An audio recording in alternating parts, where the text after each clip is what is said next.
गोपालगंज, सिवान और छपरा में जहरीला शराब पेला से कई गो लोग के जान चल गई। कई गो लोग अस्पताल में ए वक्त भर्ती भी बाड़न। गांव गांव में मातम पसरल बा। सवाल ई बा कि शराबबंदी वाला बिहार में आखिर औरी कितना और कब ले शराब कांड होत रही।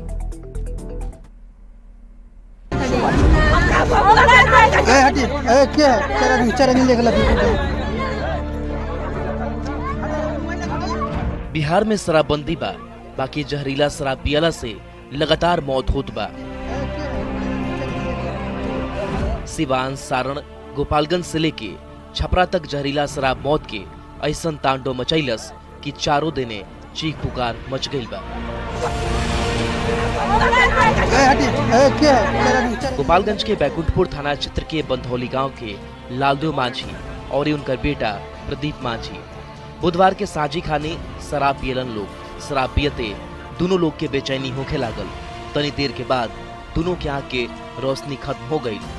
हालत ढेर बिगड़े लागल तो दोनों के सदर अस्पताल में भर्ती करावल गई, जहां से डॉक्टर दोनों के मेडिकल कॉलेज रेफर कर दिलन।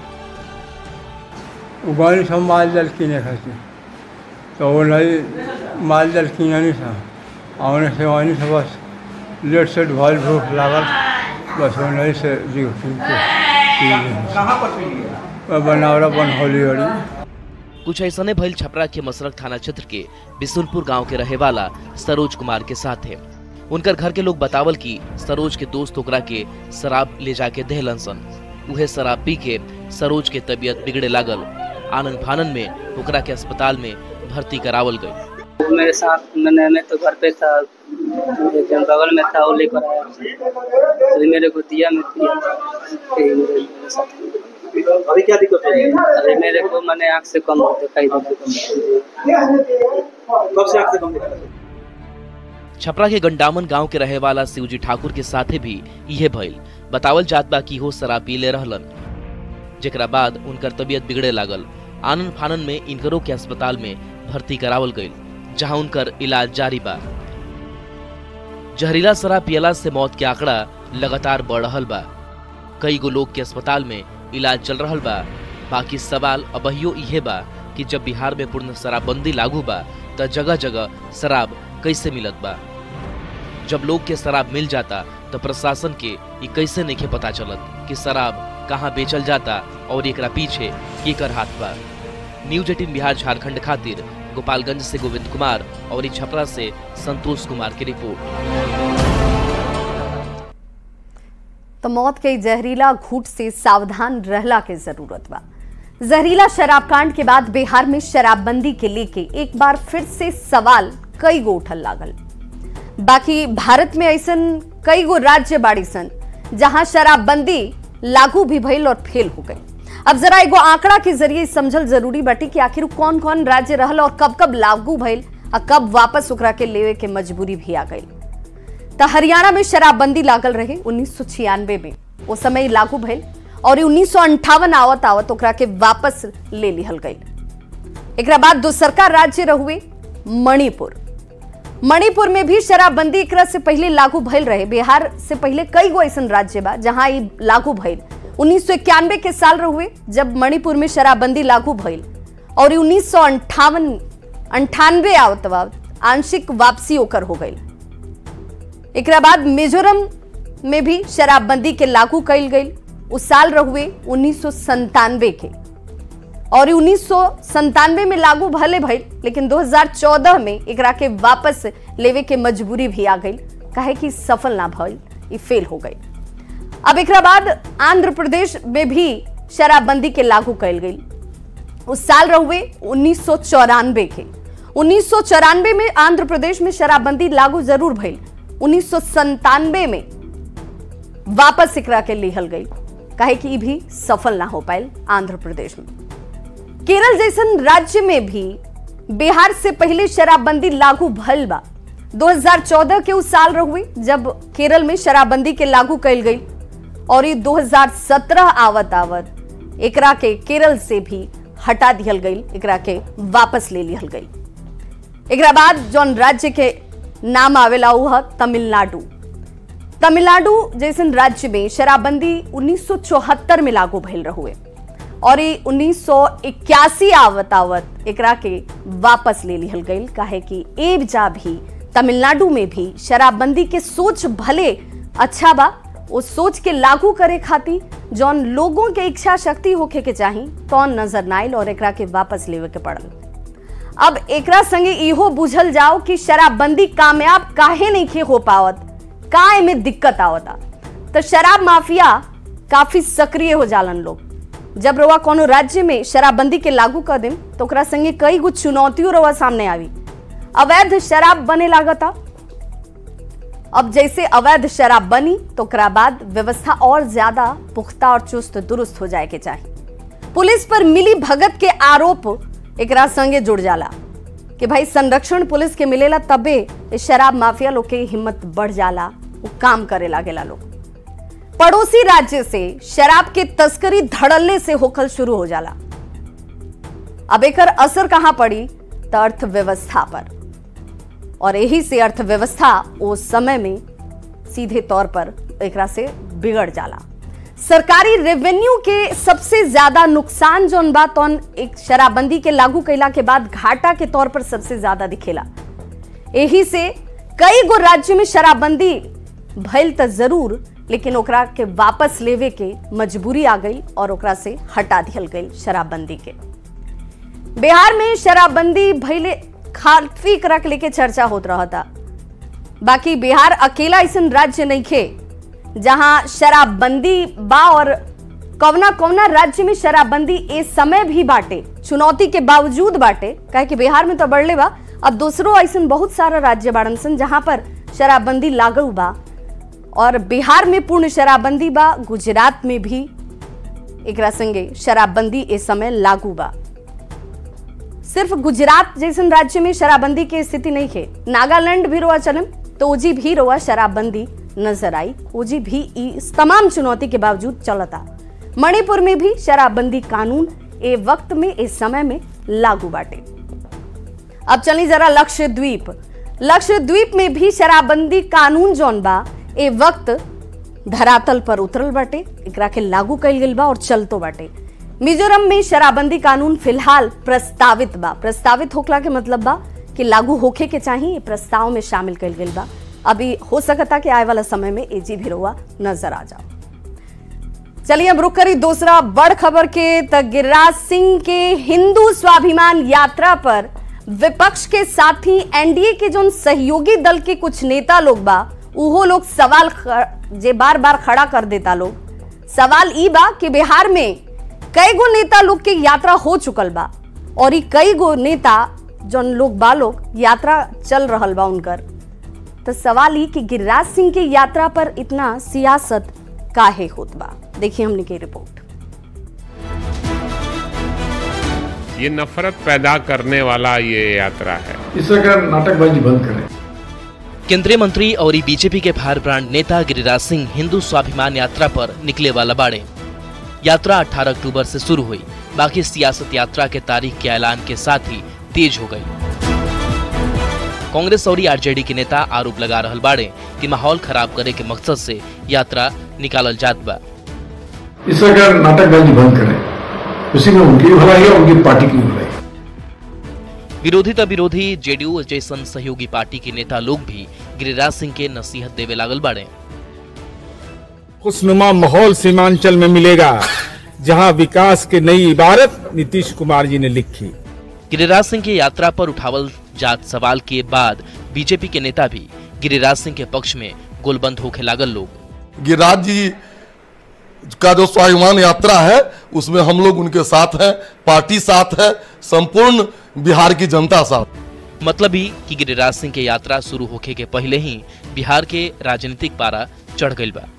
आरजेडी विधायक भाई वीरेंद्र के तो यहाँ तक कहनाम बा कि यही तरह की हरकत के चलते नीतीश कुमार बीजेपी से अलग होत रहले, और यदि गिरिराज की यात्रा से माहौल खराब भइल तो नीतीश कुमार गिरिराज पर कार्रवाई जरूर करी है। माननीय मुख्यमंत्री नीतीश कुमार जी इसको बर्दाश्त नहीं करेंगे और तुरंत एक्शन लेंगे।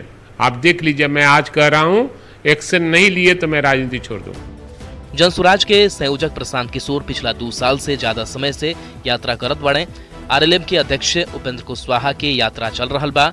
16 अक्टूबर से तेजस्वी के यात्रा के दूसरा चरण शुरू होखे वाला बा। ऐसे में सवाल ई बा कि बिहार में जब इतना सारा यात्रा पर केहू सवाल नहीं उठावत तो फिर गिरिराज के यात्रा पर इतना आफत काहे मचल बा। न्यूज 18 खातिर पटना से आनंद अमृतराज और धर्मेंद्र कुमार के साथ ब्यूरो रिपोर्ट।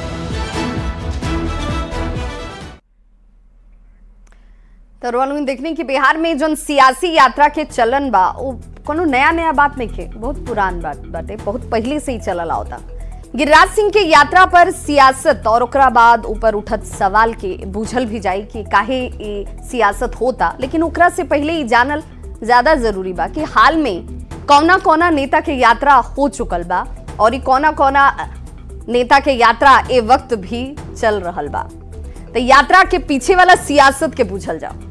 प्रशांत किशोर जेकर चर्चा ए वक्त में बिहार में खूब होता, जनसुराज पद यात्रा पर वो निकल चुकल बारन, उनकर यात्रा हो चुकल बा। तो कुछ यात्रा के चर्चा हमने के करता निसन जौन यात्रा अब तक हो चुकल बाटे और वो यात्रा पे सियासत ना भइल। गिरिराज सिंह की यात्रा पर सवाल काहे उठता, ये बड़का सवाल बा। गिरिराज सिंह खुद भी पूछतारन कि भाई काहे हमरे यात्रा पर काहे सवाल तो वो लोग के यात्रा पे उठे के चाहिए जे लोग एकरा से पहले यात्रा कर चुकल बा, चाहे जेकर यात्रा प्रस्तावित बाटे के आगे होई। और चुनावी मौसम में यात्रा वाला सिलसिला खूब देखे के मिलेला। तब प्रशांत किशोर जनसुराज पद यात्रा कैलन। एमे दूसर का नाम आयला मनीष वर्मा के।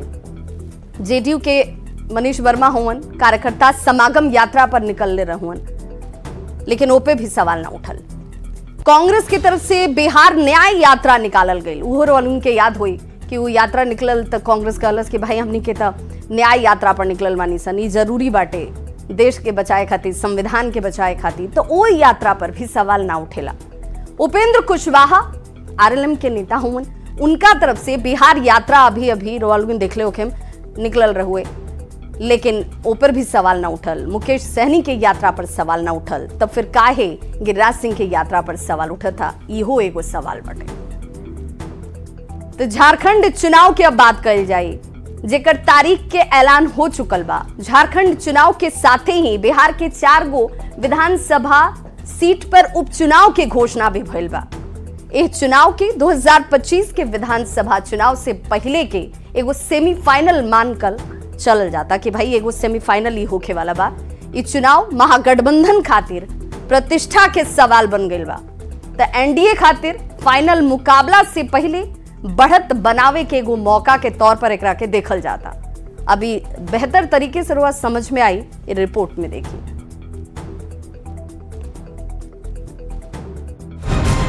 झारखंड विधानसभा चुनाव के साथ ही बिहार में 4 गो सीट पर उपचुनाव के रणभेरी बच चुकल बा। कुल राजनीतिक दल 4 सीट पर अपन सियासी चौसर फेंके के तैयारी में बाड़न सन।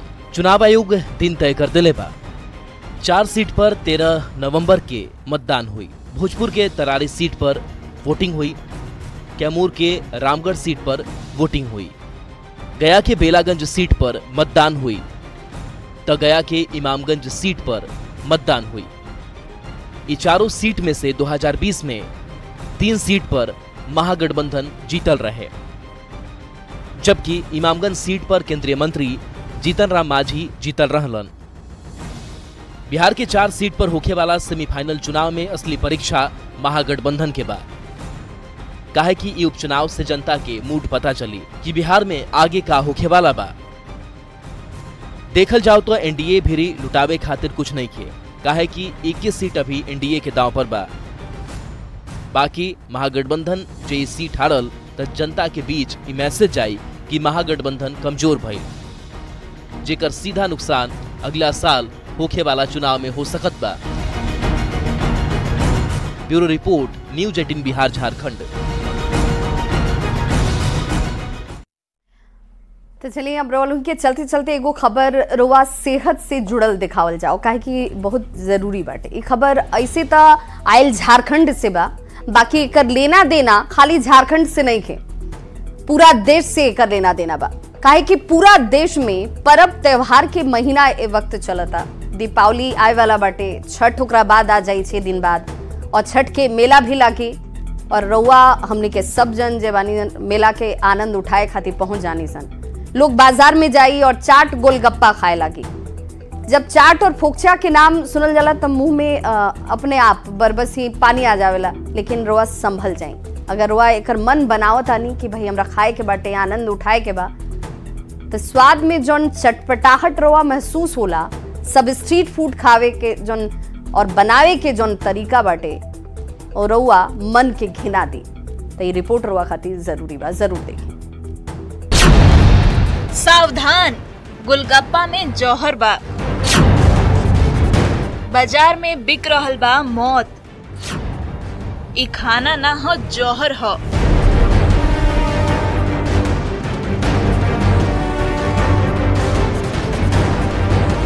जी हाँ, अगर रउआ स्ट्रीट फूड मतलब कि सड़क के किनारे बिकाए वाला खाना के शौकीन हई तो ई खबर रउए खाती बा। झारखंड के गढ़वा से जवन तस्वीर सामने आयल उ और आँख खोल दी। ए तस्वीर में 2 आदमी आटा गुथत नजर आवता रे। बतावल जाता कि यही आटा से गोलगप्पा बनावल जाई जौन की बाजार में बेचल जाई।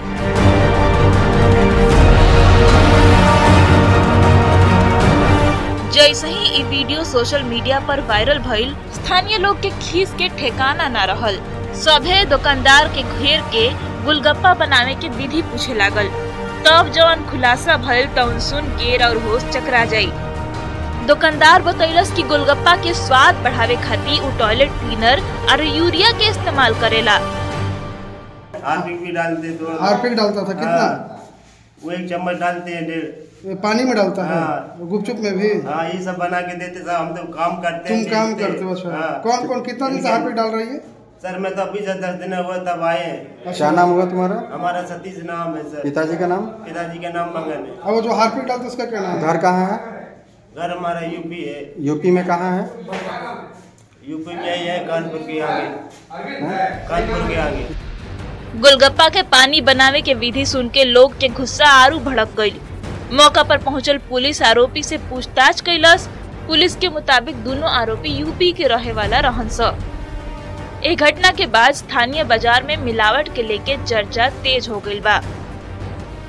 अभी दीपावली या छठ आवे वाला बा, यही से मिठाई या दूसरा खाए वाला चीज में मिलावट के आशंका जतावल जाता, जेकरा से लोग के स्वास्थ्य पर काफी गंभीर खतरा हो सकत बा। सवाल बा कि आखिर लोग के जान से खिलवाड़ कब तक? ऐसन दुकानदारन पर सख्त कार्रवाई कब हुई? फूड सेफ्टी मानक के अनदेखी काहे होता? न्यूज़ 18 खाती गढ़वा से चंदन कुमार कश्यप की रिपोर्ट। और ये बीच बड़का खबर आवता रांची से, जहां पर झारखंड के नए डीजीपी बनावल गए बड़न अजय कुमार सिंह। ये बड़कन खबर ए वक्त रांची से आवता, जहां नए डीजीपी के जिम्मेदारी मिलल बा। अब अजय कुमार सिंह के नियुक्ति के लेकर अधिसूचना अब जारी कर दिया गई बा। 1989 बैच के आईपीएस अधिकारी होवन अजय कुमार सिंह।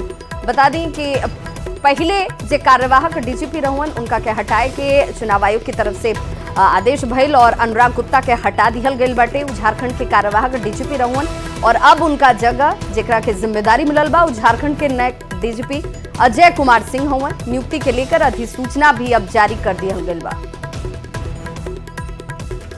तो 1989 बैच के आईपीएस अधिकारी अजय कुमार सिंह के बड़का जिम्मेदारी मिलल बटे। और अब जौन खबर आवता काहे कि शाम के 7 बजे से पहले के एगो समय दिहल गए रहे। चुनाव से पहले झारखंड में इलेक्शन कमीशन की बड़का एक्शन जेबा उ नजर आयल, जेमे झारखंड के कार्यवाहक डीजीपी के हटावल गई और अब जे नया डीजीपी बनल बड़न वो अजय कुमार सिंह होवन। उनका ये जिम्मेदारी दिहल गई बाटे, एक बड़ा का भूमिका अब उनका अदा करे बाटे। नियुक्ति के लेकर अधिसूचना भी जारी हो चुकल बा। 1989 बैच के आईपीएस अधिकारी। और यही बीच बिहार के पटना से भी बड़का खबर आता, जहां पर पूर्व विधायक गुलाब यादव के लेके खबर आता। ईडी की टीम पटना पहुंच चुकल बिया। अब सादाब खान और प्रवीण चौधरी के लेके टीम जौन बा पटना में मौजूद बाटे और पूर्व विधायक गुलाब यादव समेत 3 आरोपी के लेके ईडी की टीम पटना पहुंचल बिया। और देखिए अब पूछताछ भी हुई, आगे के कड़ी भी तलाशल जाई तीनों के लेके पुलिस दिल्ली से पटना पहुंचल काहे कि गिरफ्तारी दिल्ली में भइल रहुए। मनी लॉन्ड्रिंग से जुड़ल ई पूरा मामला हटे जना में गिरफ्तारी भइल बा।